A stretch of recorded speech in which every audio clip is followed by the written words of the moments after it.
Satu persatu kamar indekos berlantai 5 ini digeledah oleh petugas dari Jatanras Polrestabes Makassar.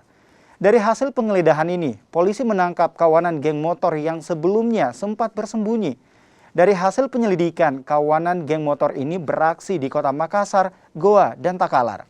Dari 22 orang yang ditangkap, terdiri dari 6 wanita, 16 pria, dan 4 diantaranya merupakan buronan Polres Goa yang pernah memanah seorang security. Geng motor ini sering beraksi dengan menggunakan senjata tajam. Selain itu, polisi juga menyita sejumlah barang bukti berupa senjata tajam parang, anak panah, dan sepeda motor.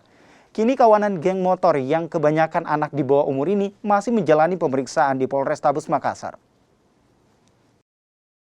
Ya, unit Jatanras Polrestabes Makassar berhasil mengamankan 22 orang, di mana kami mendapatkan informasi bahwa 22 orang tersebut merupakan geng motor yang sedang merajalela di kota Makassar. Nah, berasal dari informasi masyarakat, kami mendengar bahwa geng motor tersebut mempunyai markas atau base camp berada di salah satu kos-kosan di Jalan Kakak Tua 2, Kota Makassar. Lalu kami melakukan penggerebekan.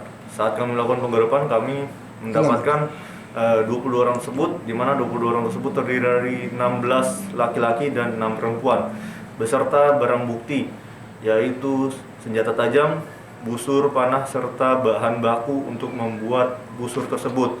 Setelah dari